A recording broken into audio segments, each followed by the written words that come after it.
agência Cronópolis de Notícias. Hoje quem está aqui visitando o escritório do Cronópolis em São Paulo é o escritor e publicitário ou publicitário e escritor? A gente vai ver isso. Há controvérsias. A gente vai ver isso. Adilson Xavier. Né? Muito obrigado pela visita, Adilson. Eu que agradeço, é um prazer estar aqui. Que legal. Então, vamos começar com a controvérsia. É escritor e publicitário ou publicitário e escritor? Eu me vejo como escritor desde o início, mesmo antes de estar escrevendo o livro, né? Porque eu sempre fui redator. Redator, em princípio, é escritor, né? Tá. Então, a coisa de escrever é o que me atrai. Então, seja em que formato for, aquilo me dá um prazer muito grande. Tá. Você é formado em letras, essas coisas, como é que é? É muito engraçada a minha formação. Porque redator, eles não gostam, né? Acho que a agência publicitária não gosta de gente que vem da própria escola da publicidade, né? Nem das letras, né? A minha vida toda foi acontecendo por uma sucessão de coincidências. Eu até depois uso isso no meu livro, que é Ideias são felizes coincidências, é uma frase do meu personagem. Na verdade, eu estudei Direito, eu sou advogado. Advogado. E depois fiz administração de empresas e também estudei música. Olha a confusão que eu fiz. Olha só. E em um determinado momento eu queria fazer carreira como músico. Já trabalhava como advogado. Violão, eu componho. Você é compositor também. E aí houve a oportunidade de eu fazer trilha sonora para comercial. Eu comecei a fazer, aí que eu descobri que era legal esse negócio de escrever para propaganda. Eu escrevia poesia e música. E para fazer trilha para um comercial, você tem que... Vem lá do brief, não, vem a criação vem da agência, mas você tem que mexer, porque você que é um músico, né? Você acaba recebendo um tema para desenvolver uma música. Você tem um briefing em paralelo, né? Tá. E aí eu gostei da coisa da criação publicitária, porque eu larguei a advocacia e emburaquei na propaganda. Aí escreve, aí comecei a dirigir também, a escrever roteiro de filmes, roteiro documentário. Mas assim, a função principal sempre o redator. Tá. Até o momento que achei que estava na hora de escrever um livro. Aí começou a esticar a coisa do livro. Então, esse seu primeiro livro ainda é ligado à publicidade, né? Como é que é? Foi o Deus da Criação. Deus da Criação, isso. Foi um livro tese. Assim, um assunto que me interessa muito, né? E eu passei muito tempo pesquisando aquilo.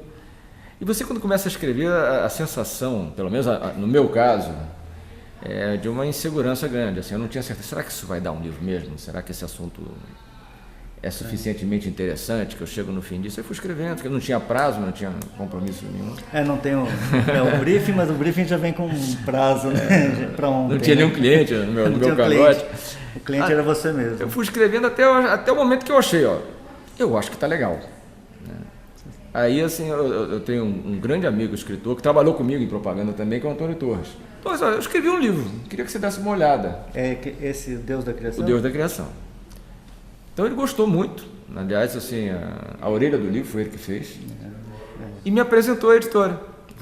Quem me introduziu na literatura foi o Antônio Torres. Que bela padrinha. Entrei bem.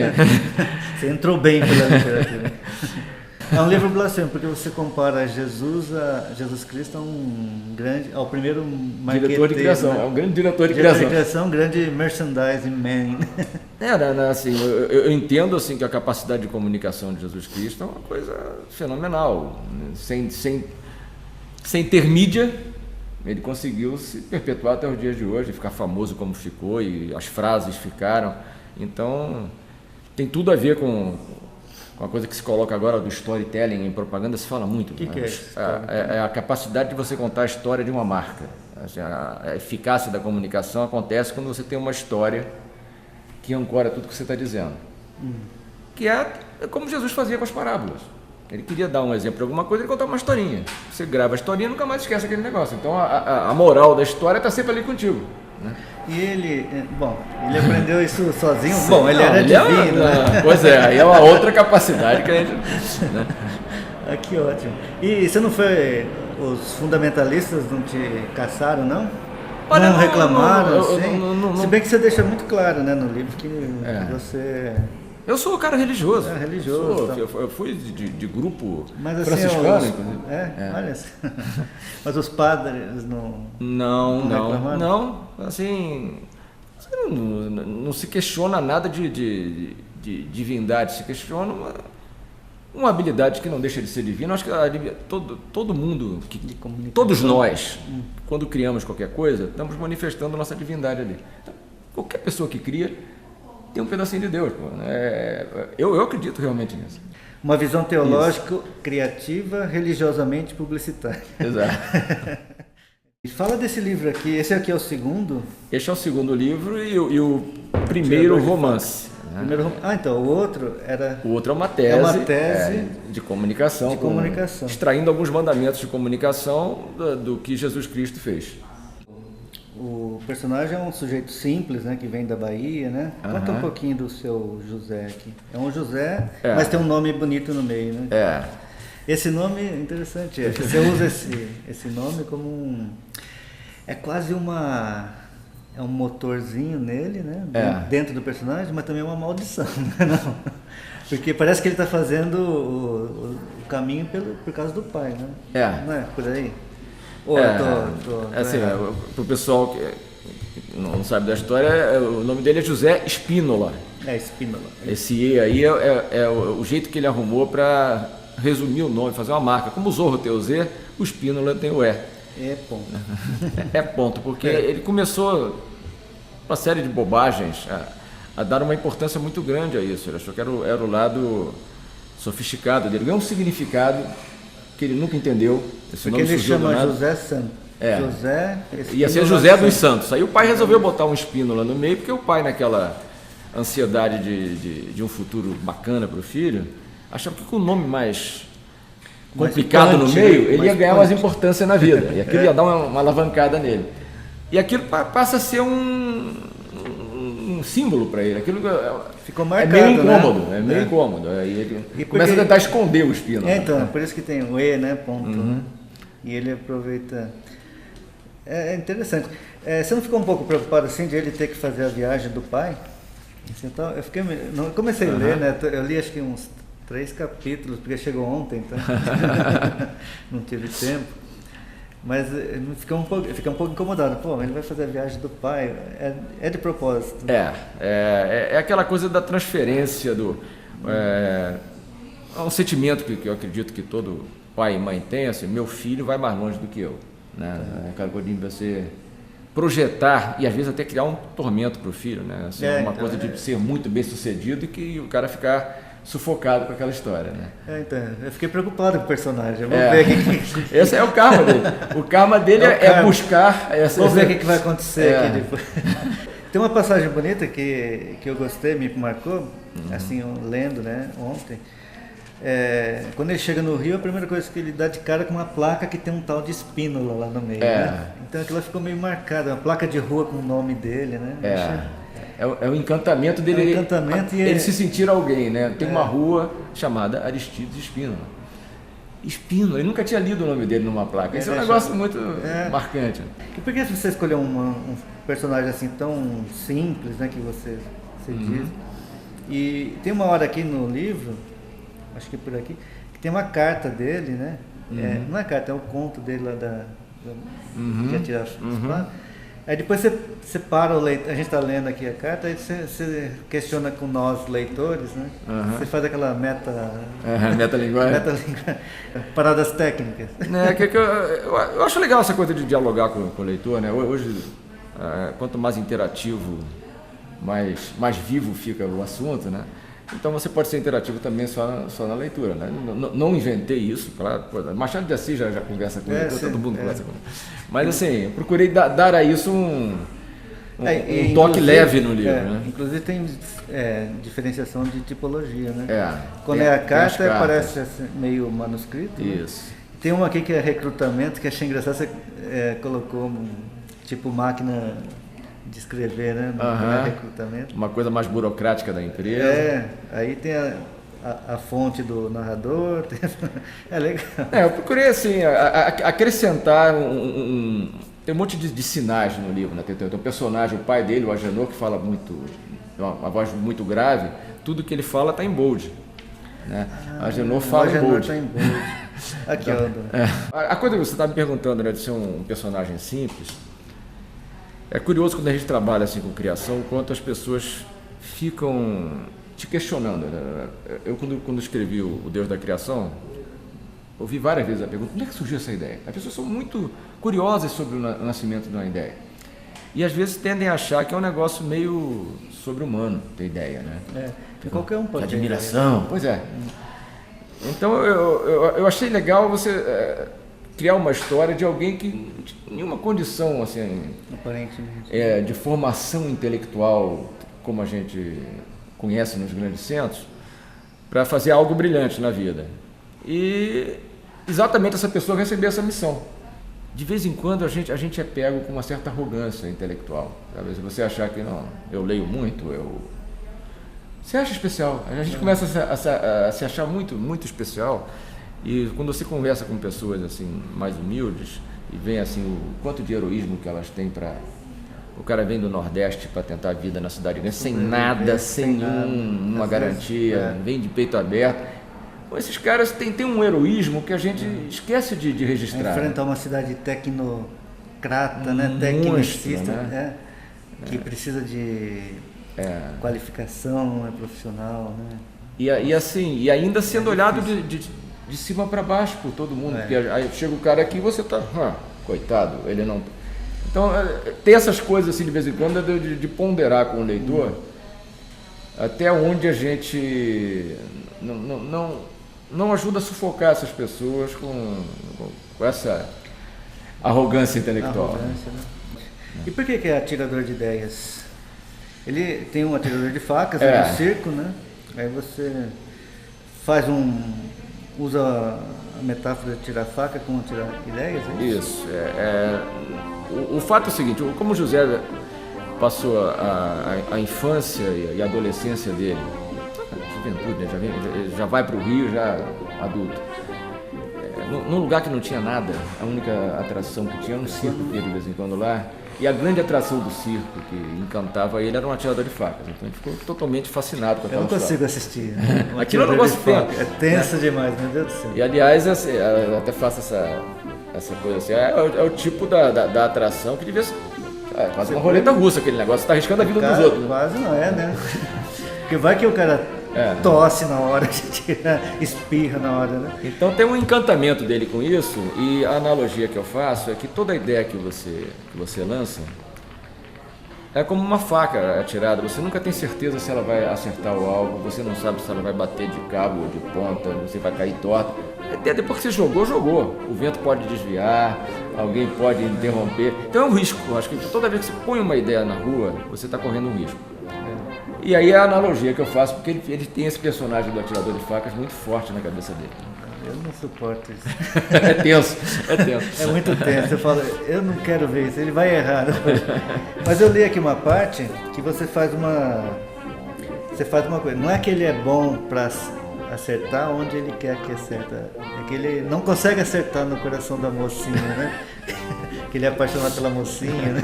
Eu achei bem legal. Ele é um exímio errador. Errador, não é assim que se fala, mas é um exímio é um fracassado. De tantos fracassos ele fica bem sucedido. Fica bem sucedido no fracasso, que é o... Isso é uma coisa, é o processo criativo dele tentando extrair uma história do atirador de facas. Ele que está elaborando isso. Ele começa a ver que ângulo que ele pode enxergar naquilo que seja novo. Isso é a cabeça do José. É a cabeça dele trabalhando uma ideia. Que legal. Né? Você é super atarefado, né? Você é presidente da Giovanni... Giovanni Draft FCB. Giovanni Draft FCB. É uma das maiores agências de publicidade do Brasil. Isso, antes dessa coisa de presidente e tal, eu sou o diretor de criação. É o que eu gosto de fazer, o que me trouxe você até não tem tempo, né? A agência, você sabe que tem hora para entrar e não tem hora para sair, né? Esse é o lema das agências de publicidade. E como é que você escreveu isso aqui? Fim de semana, viajando, no avião? Muito. Né? Noite, a gente tem que ter uma certa, é claro, disciplina, né? É sacrifício e disciplina, né? Mas é uma coisa de se libertar também. Senão tem um momento que você está ali naquele dia a dia da agência Disse, cara, eu não consigo mais sair desse aqui, eu estou no corner. Isso está tomando toda a minha energia criativa e de uma forma que nem sempre é prazerosa. Às vezes você está... As pessoas não sabem o quanto você pena para colocar uma coisinha de 30 segundos lá, discutindo com milhões de reuniões que já deixaram de fazer sentido há muito tempo. E todo mundo dando palpite no teu trabalho. Tem cliente que tem 10 deliberadores. É um negócio de maluco. Você faz uma reunião com 20 pessoas, cada um dá um palpite, destrói teu trabalho. Você bota um cara numa reunião, ele tem a obrigação de falar alguma coisa. Tem que falar alguma coisa, aí vai falar merda. Você não pode, eu falei, você não pode falar. Eu falei, eu tenho que achar o meu espaço de fazer algo que tenha saído da minha cabeça, que ninguém se meta. Assim, é a minha ideia. Que é a sua, né? É aquele negócio, é a faca que eu estou jogando. As pessoas podem gostar ou não gostar, mas deixa eu fazer o que eu quero fazer. Na propaganda você está falando pelos outros. Em propaganda você não é exatamente o autor, você é um porta-voz. Eu tenho duas felicidades nos meus livros, são as orelhas. Eu sou bom de orelhas. O primeiro livro foi o Antônio Torres e no Atirador de Ideias foi o Marcelino. Marcelino foi super generoso na análise do livro. Assim, ele acertou? Não, eu acho que... O Marcelino é o Marcelino. Ele fala tão bem de mim que se eu falar que ele acertou, fica pretencioso. Então, não. Então, eu torço para que ele tenha acertado, porque eu adorei o que ele escreveu. Porque ele fala aqui que ele é o Zé, né? Que veio lá do coisa e se enfrentou à cidade grande aqui, né? Ele se identificou com o José, né? Engraçado que eu quando comecei a escrever o livro, eu liguei para o Torres e perguntei, estou pensando num negócio aqui. Quero ser João Malkovich, é um personagem que queria ser você. E aí o Torres ele riu muito do outro. Ele disse, você é muito meu amigo, mas eu não tenho esse tamanho todo. Ele fala assim mesmo, do que você está falando, você está imitando ele. E aí ok, então não é para citar. Ele não tem esse tamanho, ele tem essa estatura. Pois e só os caras grandes têm essa esse desprendimento da própria imagem. Então, assim, eu falei, ok, tu está com essa humildade, eu não vou citar, mas você está no livro. Tem um personagem que é o Senhor da Boina. É ele? É ele. O Senhor da Boina é o Torres, pronto, está aqui declarado de público. A revelia do Torres, mas ele sabe que eu falei isso para ele. Tem uma particularidade no personagem, né? Com relação aos números, né? Qual que é o... Ele tem uma aversão a número. Então no livro todo, é tudo escrito por extenso. Quando tem, até os capítulos são escritos por extenso. Ele não gosta de número. Ele não gosta de número, ele detestava matemática quando criança. Isso aí eu estou transferindo para o personagem uma característica minha. Eu tenho horror a número. Eu tenho horror a matemática. Então chega a ser uma private joke aí fazer essa coisa.